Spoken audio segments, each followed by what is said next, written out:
Content warning. This episode contains discussion of murder, suicide, mental illness, drug and alcohol addiction, and possible sexual crimes against children. The Murder Sheet is a passion project. We started it due to our mutual interest in creating a true crime podcast rooted in reporting and research, where we could showcase informed discussion and long-form reporting in an audio format.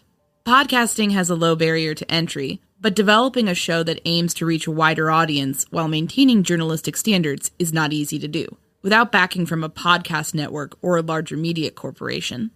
So we feel solidarity with anyone pursuing true crime projects in a similarly independent manner. That's how we got in touch with Brenton Gicker. He's a registered nurse and an EMT. He's also a writer, a journalist, and the creator behind Out from the Void, a small print publication based in Oregon.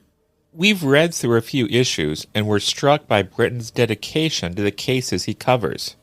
Out from the Void does not focus on popular cases that everyone's heard of. It's local.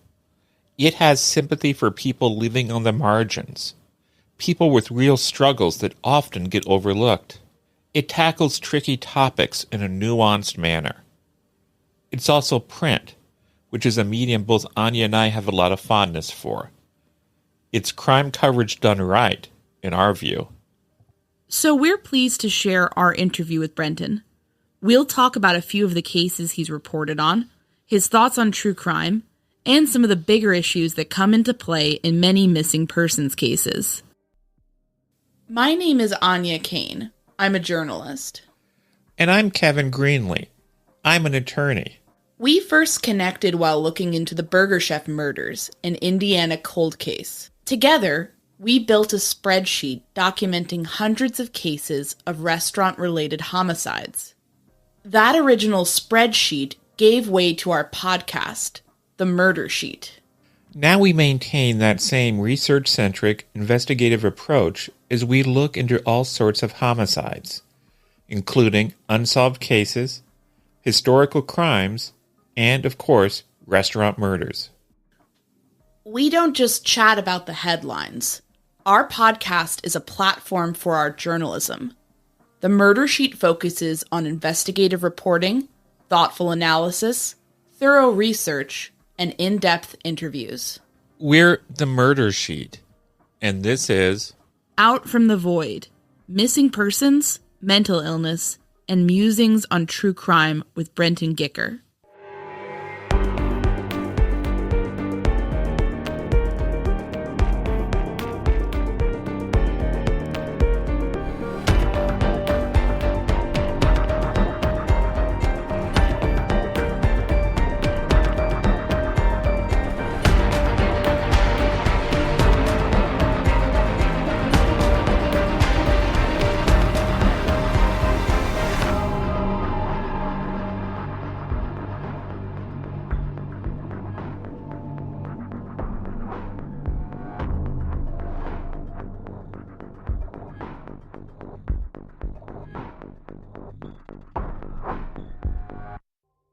Tell us a bit about yourself and how you became interested in the true crime genre. I'm a registered nurse. Part of what got me interested in this is that I've worked for a local mental health agency for nearly 20 years. And doing that work, I've had a lot of contact with the local homeless population and with local people who struggle with mental illness and addiction. One of the things that this agency that I've worked for, we're a mental health crisis intervention team, and so we respond to calls, social service type calls, and 911 calls that involve people having mental health problems and substance abuse problems and so forth. Sometimes we get sent to look for people with the police that have gone missing. Sometimes it's maybe an elderly person has wandered away from a nursing home or that kind of thing. Or a person has wandered away from a psychiatric facility, or even just a kid gets separated from their parents at the mall, things like that. And so we sometimes get sent to look for people with the police. And usually these situations kind of get resolved pretty quickly, and people are found and everything's okay. But sometimes that's not the case.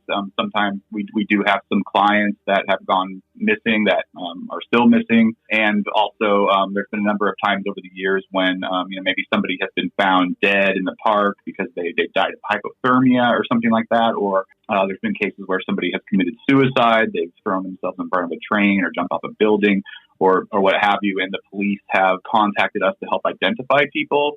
So I know that sounds morbid, but it is sometimes something we get tasked with when the police, need our help figuring out who somebody is.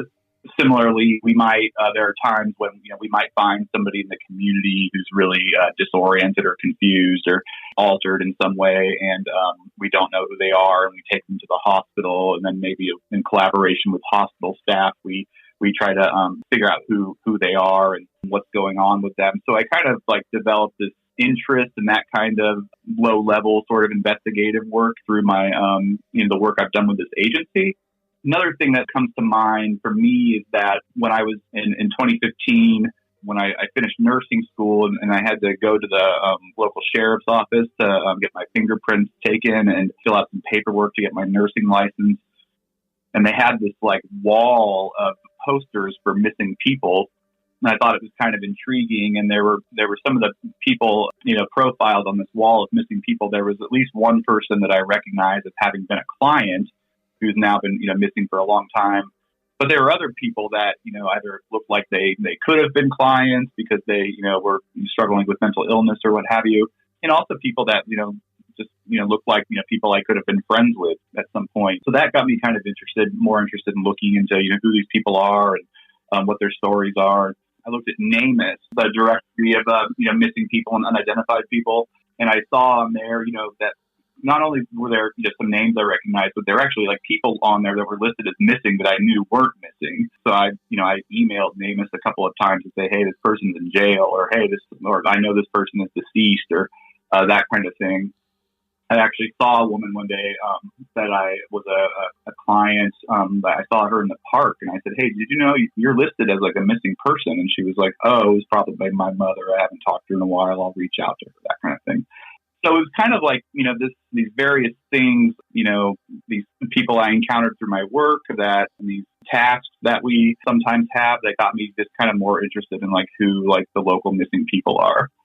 One thing that really resonated with us about your work is that sort of down to earth and realistic, and basically this is how a lot of true crime really is. It's people who might be marginalized by society. It's people where there might be mental health struggles involved. It's not the flashy cases that necessarily, take up a lot of media attention. It's this kind of everyday thing.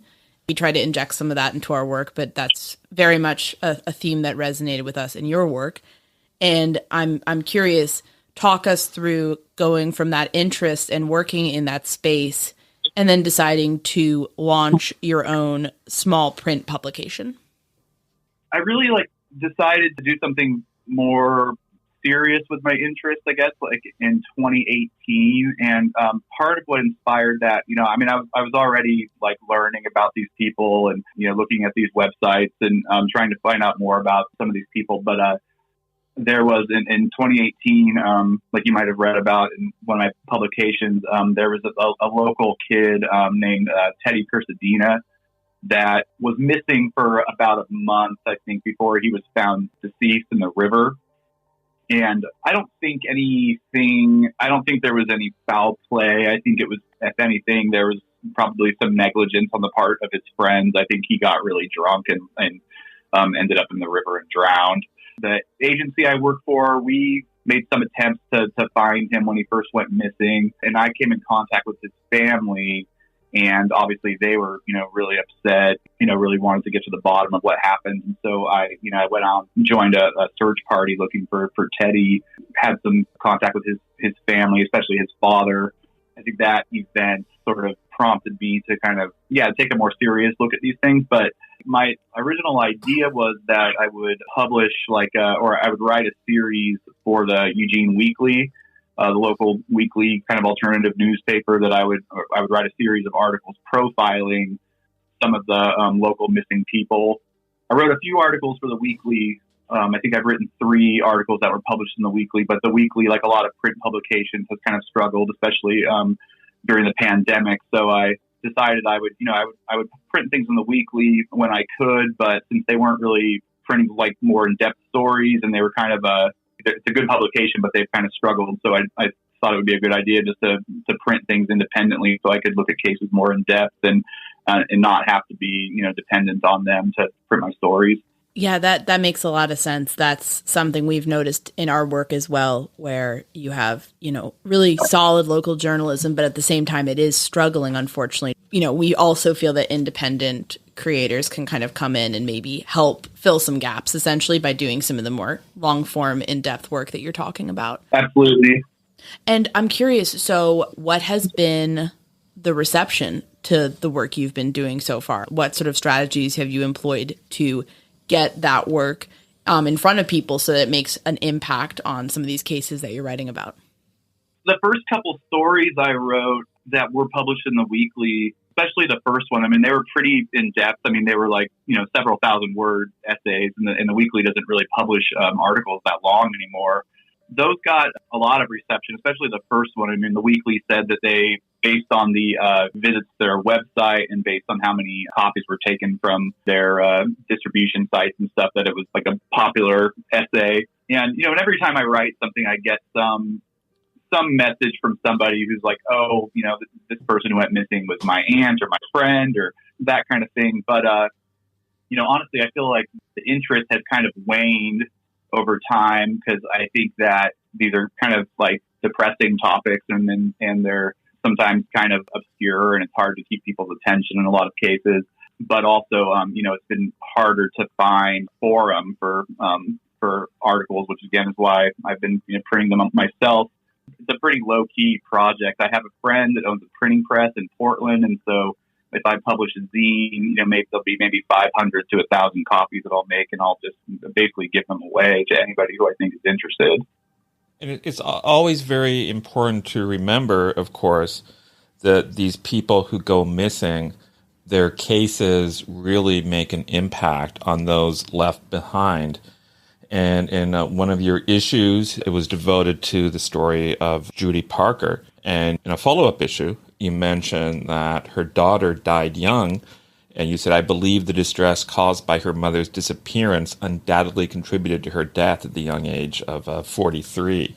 Can you talk about that and about how these awful cases affect the relatives left behind? Yeah, several of the people that I've written about, like with Judy Parker, for example, or Erin Beth McClary, or Rebecca Bramall, these are all like local women that disappeared and are still missing. In some cases, I think you can pretty accurately theorize about what happened, but in other cases, it's more mysterious. But in all these cases, nothing has been written about these people, which to me, I just think is crazy. These people, these were like local women that just vanished off the face of the earth. And, and it's possible maybe the police know more than they're letting on, but there's, no information about them. And, having contacted the families of these women, who in some cases, Judy Parker, she's been missing for 6 years, but some of these other women have been, missing for, a decade or more.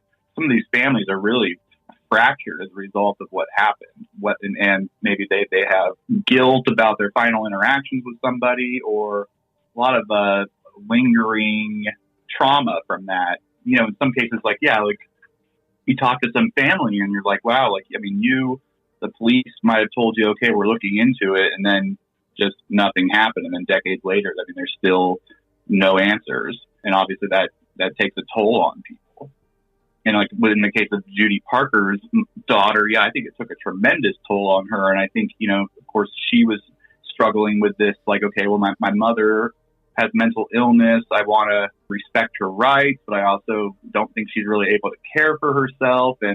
But Oregon has a really high bar for getting people committed for psychiatric reasons. So I know it was the struggle for her, trying to balance, wanting to alienate her mother and wanting to respect her mother's rights, but also having concern for her ability to take care of herself. And then so her mother disappears, and then she's like, well, did I do the right thing? Did I not do the right thing? It pained her a great deal, and I think it took a toll on her health. Can you tell us a little bit about the story of Judy Parker? Yeah, so I never had her as a patient or anything myself, but I know from talking to her daughter that some local agencies that I've worked with did have contact with her, including, just prior to her disappearance. But she's an interesting case because from what I learned, she had a pretty normal life, for lack of a better term. She had kids. She'd worked as a nurse for years, and raised animals, and had a pretty regular kind of life. And then, but like a lot of women who struggle with mental illness, she had kind of a later onset. So I don't think she really developed any kind of major mental health problems until well into her adulthood, until she was older. Essentially, she was living in Washington and ended up just kind of not taking care of herself, and her house ended up getting either foreclosed on or condemned, and she ended up homeless in Washington, and then ended up coming to Oregon, where her daughter lived and where she had some family. And from there was basically just, kind of in and out of psychiatric facilities because she was suffering from psychosis. And at the time that she disappeared, which was in late 2016, she was living at an adult foster home in Springfield, which is the neighboring town next to Eugene. She was living at an adult foster home, and which was, where she had a certain level of supervision, but she was allowed to come and go as she pleased. And my understanding is that she would sometimes kind of wander away, and then the police would bring her back home, or the staff would go and find her and bring her home, or she would end up in the hospital, and then people would pick her up and take her home, that kind of thing. But so she basically walked away from the facility, and she's seen on surveillance cameras from local businesses, walking down the street. And this was urban, an urban area. It wasn't as if she was, living in some isolated rural area or something. And she is basically just last seen, walking past some stores, and it has not been seen now for more than 6 years. And I think in her case, I don't think it's likely that she was a victim of foul play, but I think it's possible. I think it's unlikely, but I think it's possible that she's still alive and that she's living somewhere as some, just a street person, or that maybe she's in some kind of psychiatric facility somewhere. But I think that's also unlikely. I think they would have put it together who she was. It's a total mystery. I have no idea, unless the police are hiding something, and I don't get the impression that they know what happened to her. I don't get the impression that anybody does. But, it may be that she is just, dead in Springfield somewhere, and that nobody has found her yet. At the time she went missing, it was the winter. The weather was nasty. So, it's really unlikely that she could have survived in the elements long. She was 72, I believe, when she disappeared. But it's a strange thing. And this is somebody, even though I didn't personally have contact with her, I know people who did. And, we see people in these kinds of situations fairly often, mentally ill people that kind of fall through the cracks. And she just walked away from home, and now it's been 6 years and nobody knows where she is. I wanted to ask a sort of broader question based on that story, and also just your work, both with helping, assist people in mental crisis, and also doing the writing at this point. So much of, I feel like, these true crime stories, like mental illness may play a role, or even things like addiction may play a role in circumstances of somebody's disappearance or even death. And I guess, do you have any thoughts, both as a nurse and as a writer, on this subject, about how we as a society can be doing a better job with assisting and supporting people with those issues, so that they don't get into these dangerous situations, essentially? Obviously, it's a very broad and complicated question, so I guess I just would be curious if you have any general thoughts on that. Yeah, Oregon, is pretty consistently ranked one of the worst states in the country, if not the worst state, for mental health and addiction treatment services. Don't get me wrong, there's good people doing good work, but mental health and addiction treatment services in Oregon are especially dysfunctional. There are a lot of people not getting the supervision that they need, and a lot of people not getting the treatment that they need. And I think, Judy Parker is an example of that. She didn't have substance abuse problems, but she was elderly and she suffered from mental illness, and she definitely did not have I did not think she had the supervision or the support that she needed. These cases, they do often highlight bigger social problems. I think like the missing and murdered Indigenous women movement, that, definitely highlights some of the bigger problems in our society. Like why are these cases ignored? Why are they buried? Why don't they get more attention? With people like, the Green River killer, he killed however many women. And I think, the majority of his victims were sex workers. So there is this tendency, I think, historically across society and within law enforcement agencies to kind of just expect bad things to happen to people because of their lifestyle, because of choices they've made. And that somehow makes them less important than other people, or, when they disappear or something bad happens to them, it's just kind of expected and accepted. Yeah, absolutely. And then, and unfortunately, one thing we've noticed in true crime is a tendency for resources, whether that's media attention, law enforcement attention, public scrutiny, tends to get allotted to a limited number of high profile cases, while lower profile cases get ignored and then are allowed to basically go unsolved. Though on the other hand, too, I mean, like with the case of Rebecca Bramall, I think she suffered from mental illness. I think that was a more kind of like recent development in her life. I think she started to show major symptoms of mental illness right before she disappeared. But, she came from a nice middle class family. And, I think the reason the police didn't put more energy into her case was because there was no evidence that she'd been a victim of foul play. And from what they could determine, she had left voluntarily. So I understand the police have, they have limited resources and they have to, apply them where they think it's going to be the most beneficial. But I mean, her family, these are just like, normal middle class people, and they got like no assistance in figuring out what happened to her. They were basically just told, well, sorry, she left willingly as far as we can tell. And so, we'll make some effort to find her, but basically you're on your own. Yeah, I was going to ask you about that case. Can you give our listeners a little recap of it? Yeah, so let me pull her up. She has not been missing for all that long. It's a little, sometimes she's listed as missing from Portland, and sometimes she's listed as missing from Lane County, the county where Eugene and Springfield are based. But yeah, she's been missing since 2007, so really not that long ago. But she was a Portland resident, and in the weeks leading up to her disappearance, she was starting to act really kind of erratic, like staying up all night and talking to herself, spending money recklessly and so forth. The family had kind of tried to set some limits with her because she'd been, borrowing money and, she was just not being very responsible. And there was some tension with the family, and her family and her boyfriend were trying to get her help. And then she just kind of vanished, stopped responding to phone calls, stopped coming to family get-togethers and that kind of thing. Her boyfriend had taken her to see a mental health service provider like right before she disappeared, but she wouldn't really cooperate with treatment.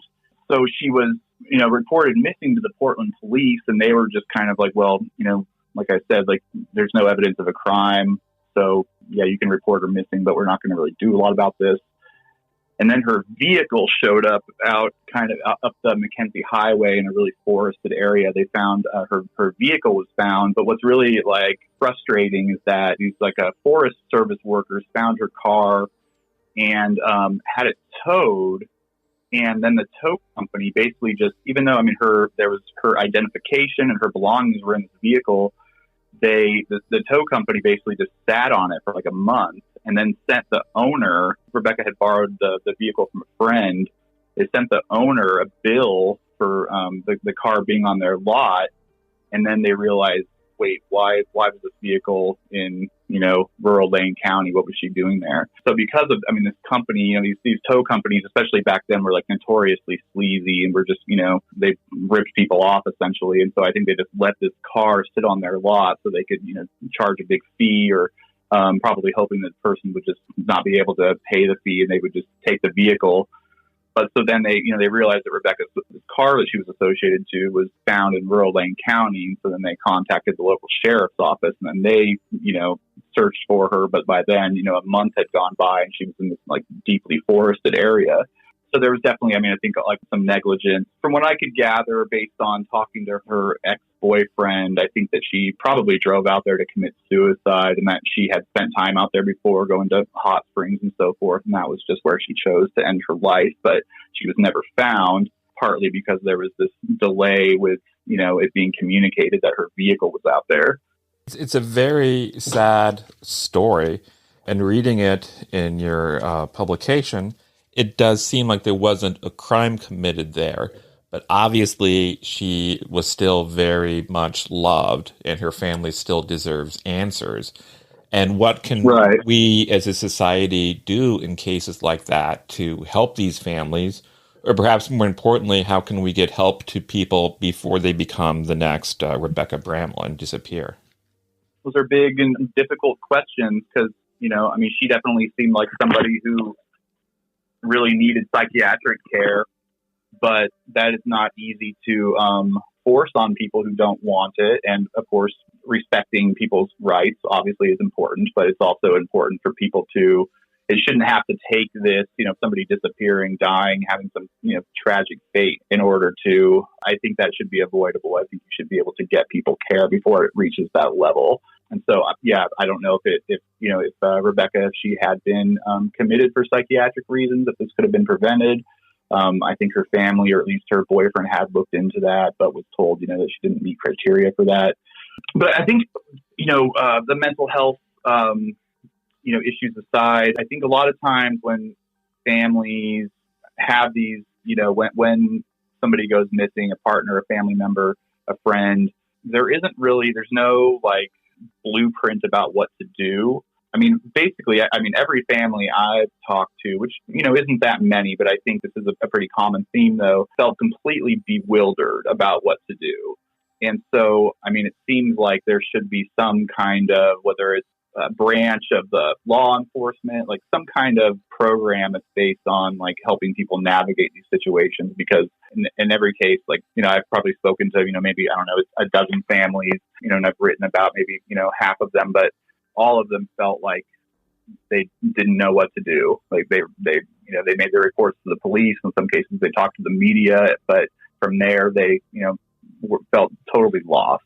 It's tragic. And I wonder, you're reporting on these very sad cases, and how has that affected you? And as somebody who's putting these stories out there, how do you kind of balance that with, also working in a space where there can be very sad stories like that? Yeah. Sometimes, I feel like I have kind of taken breaks from it just because it can be pretty overwhelming. And I think that's why families give up, or why people stop, trying to figure these things out, because it's just too overwhelming.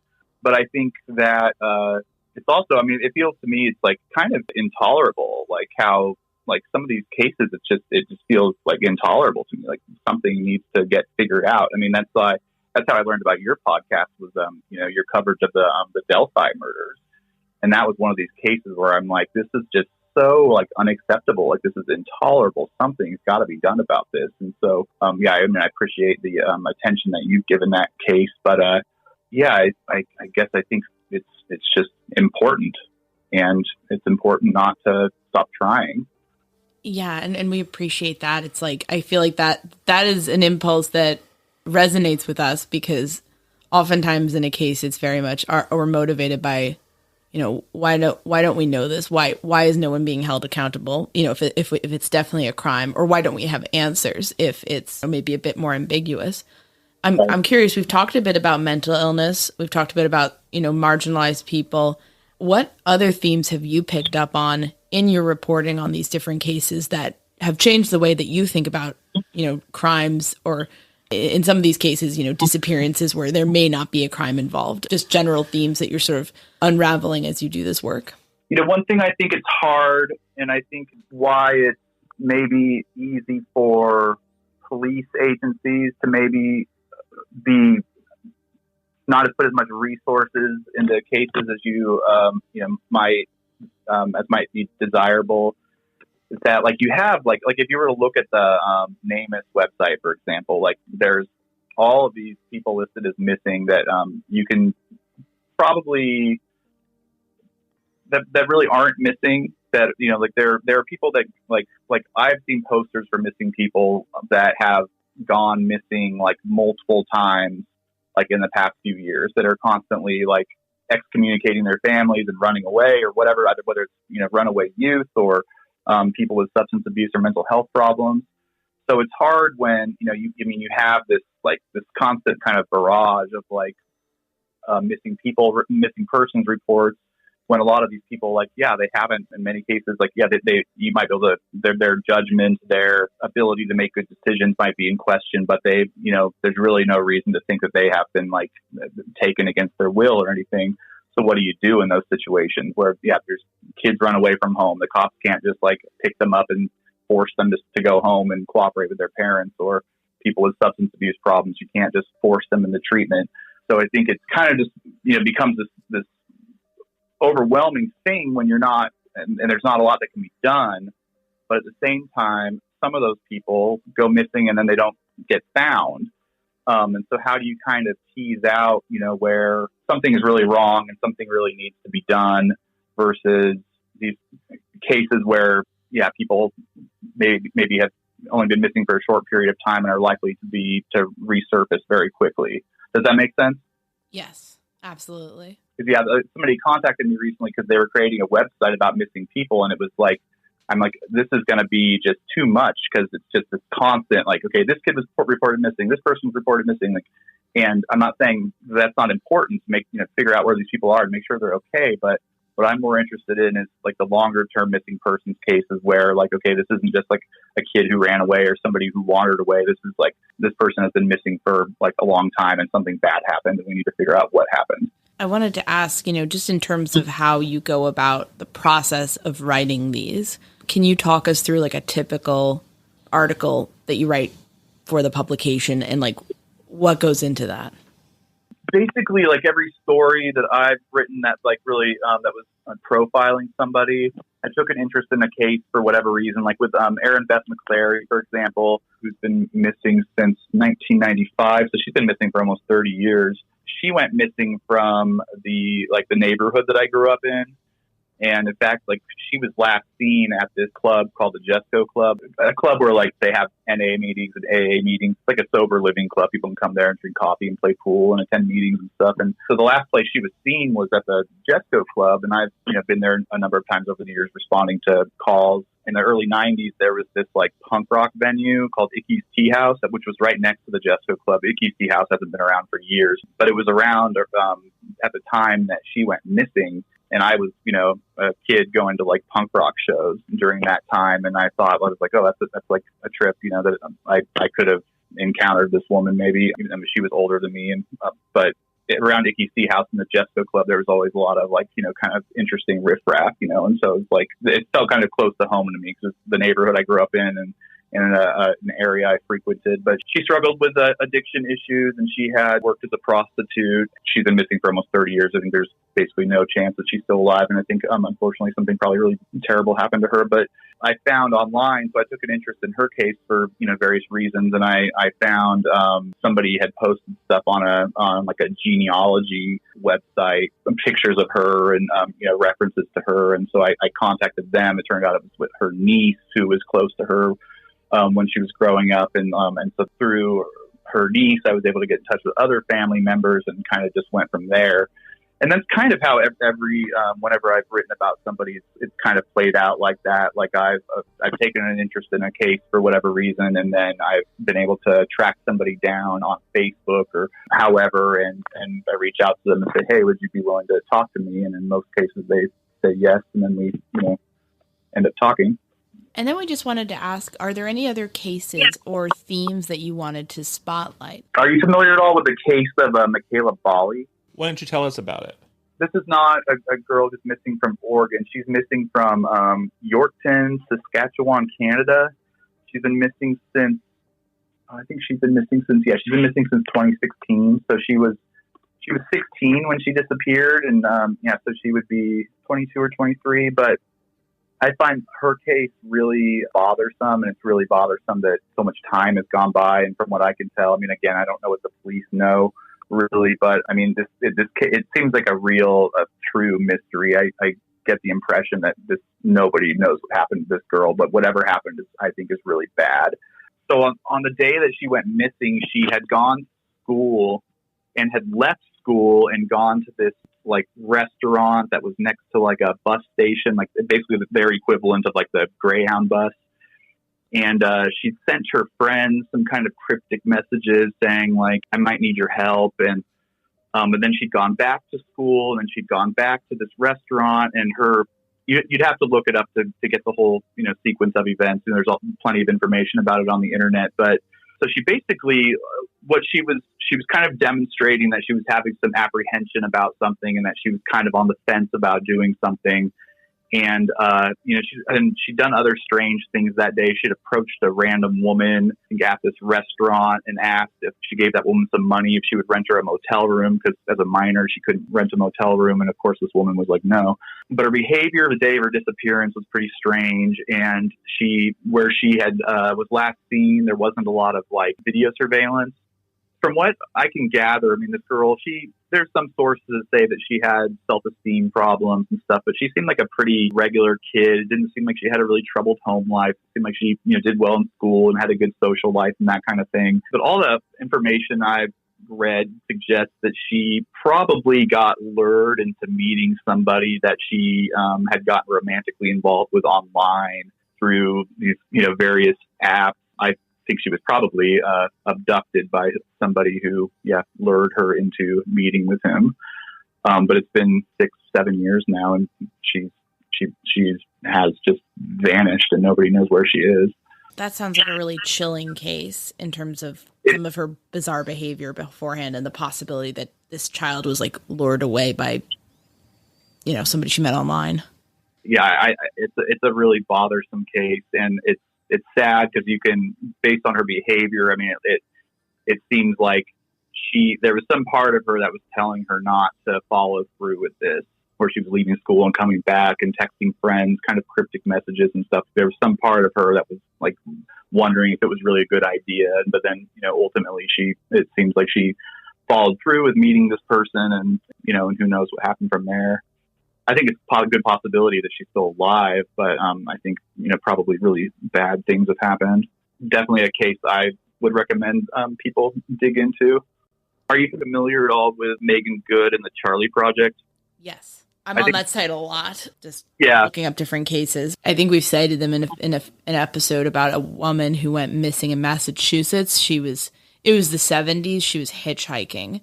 So unfortunately, like, the possibilities are endless about, something bad happening. I mean, obviously it was a different culture back then, so hitchhiking was much more prominent, but the Charlie Project had some helpful information about, the circumstances, what she was wearing, things like that. The resources about missing people they're not very good. Even NamUs, it's just, they really lack useful information. The Charlie Project, which is, run by one person who is on the autism spectrum and has this like amazing ability to like collect and categorize information, is the most comprehensive resource about missing people in this country.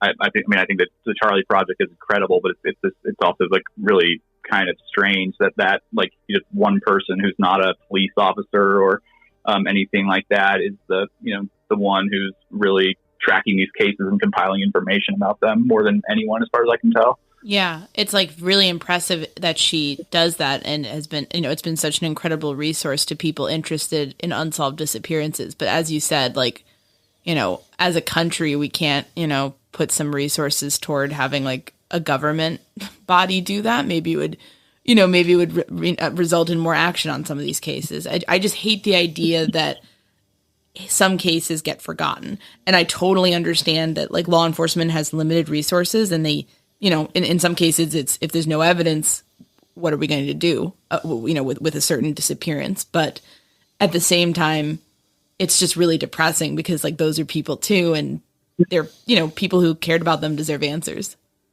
Right. I think it's really strange and really bothersome, though. I mean, I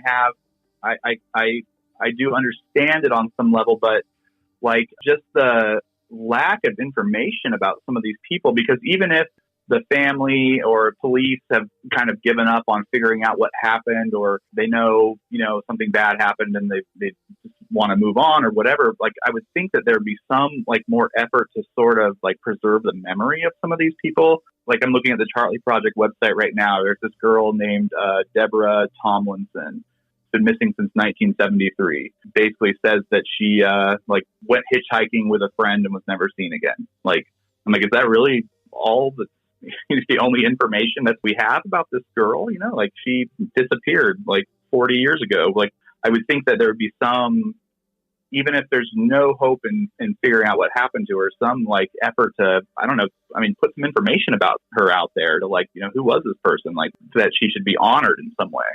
The worst thing is, and I'm sure you've had situations similar to this, but when you reach out to a law enforcement agency who's listed as the lead of the investigation on something like NamUs or the Charlie Project, and they don't have any idea what you're talking about when you bring up the case. Totally. And it's like, oh man, like you're the last hope. And, you know, if the agency of record is not even paying attention to this, then, you know, that means nobody is, basically, unfortunately, like on the law enforcement side. Yeah, one time I did a records request, and I paid like $150 or something for like records from the sheriff's office, thinking I was going to get this like, you know, box of documents or something. And I literally got like one piece of paper in the mail that provided like no useful information at all. It was like the worst like use of money ever. And don't get me wrong, I like the local sheriff's office just fine, but it was quite disappointing. That is disappointing. Jeez. Yeah, that's always a lottery because it's like a roulette wheel because you're hoping that it has something of value, but there's always the possibility that it's going to just basically be, here's the name of the person. Yeah. I like the Charlie Project because it's so comprehensive, but I think it's going to unfortunately like fall on sort of amateur kind of people like ourselves to preserve the memory of some of these people and to really like get information about them out there. I think that's just how it's going to be. I guess I feel like we all sort of fill a bit of a void left by not really law enforcement, but more of the traditional in-depth local newspapers that used to be able to do more like intensive coverage of local cases that maybe do not have the staff to be able to do that. You know, not across the board. Some local newspapers do that all the time, but many don't anymore. And I feel like that's where we can, you know, use these stories to raise awareness and say, no, this is going on. You need to be paying attention. Right. But that's my take anyways. Listen, this has been delightful. I feel like you're preaching to the choir with us, and this has been really enjoyable for us to chat with you. I wanted to ask you, I'm going to ask you like anything we didn't ask you about that you wanted to talk about, and then where can people check out this publication? Yeah, it's another, like, you know, I don't have any kind of social media presence or anything, so I could definitely be better about, you know, promoting stuff. But, you know, if you do a search of Out from the Void online, I mean, you'll find some of my articles. If you go to the Eugene Weekly site and look up Out from the Void, you'll find some of my articles. If you email me at outfromthevoid@yahoo.com, if you want me to, I'll send you articles. I'll send you PDFs. I'll send you links. I'll even, you know, mail stuff to you if you are, interested in the publication. And maybe at some point, you know, I've talked to some friends about creating a website that, you know, could maybe, you know, feature some of my own articles, but also more just, you know, profiles on some of these local cases that interest me. And so hopefully I'll do that at some point. But right now, really, I mean, you can find the information looking it up online, or you can email me at outfromthevoid@yahoo.com, and I'd be happy to send you stuff. I just want to ask you also behind the scenes, how did you find out about us? You were just interested in the Delphi case? Yeah, I think I listened to that other podcast. What was it, like Down the Hill? Yeah. Yeah, I listened to that, and I think I just did a search looking for updates on the Delphi case, you know, because I was excited when Richard Allen was arrested, and then just through doing like an internet search or whatever, found your podcast, and then, you know, I've been listening to it since. Awesome. We really appreciate that. It's been interesting to cover the Delphi case because you do learn getting more into the investigation. There's a lot of stuff, you know, public doesn't even know about that you get to kind of, you know, people should take in, you know, it's just kind of like things are not always as they seem in true crime. Yeah. I think that's like, a case where, I mean, kind of like the Michaela Bali case, I personally think that, a lot of times there's a tendency for people to want things to be more like exotic than they are. Whereas I think a lot of times things tend to be more straightforward. But I feel like with the Delphi case, and this is just, sorry if you obviously have covered this a lot, you know a lot more about it than I do, but I feel like it's going to reveal some really sinister things. That's kind of how I feel about the Michaela Bali case. I think it's going to, if we ever figure out what happened, it's going to reveal some really nefarious things. No, I think it's fair to say that we both agree with you on that. I mean, and our unofficial motto is true crime is usually more boring than it sounds, and everybody wants everything to be a serial killer because that's more interesting. But not everything is a serial killer, right? But certain cases do have surprises where you are like, wow, that's horrifying and maybe worse than the boring answer for sure. Right. Awesome. Well, thank you so much, Brenton. This has been great. Yeah, awesome. Thank you. Yeah, thanks for having me. I hope I didn't ramble too much. No, you did great. You're awesome. We'd like to thank Brenton for sharing his insights with us. Reach out to him at outfromthevoid@yahoo.com and take a look at Out From the Void if you can. It's a thoughtful and thorough publication. Thanks so much for listening to The Murder Sheet. If you have a tip concerning one of the cases we cover, please email us at murdersheet@gmail.com. If you have actionable information about an unsolved crime, please report it to the appropriate authorities.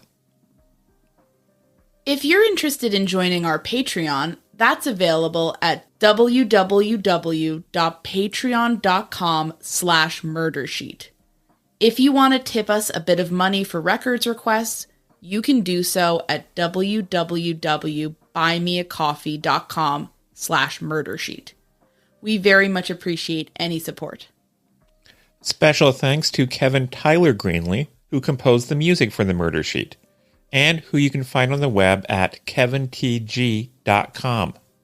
If you're looking to talk with other listeners about a case we've covered, you can join the Murder Sheet discussion group on Facebook. We mostly focus our time on research and reporting, so we're not on social media much. We do try to check our email account, but we ask for patience as we often receive a lot of messages. Thanks again for listening.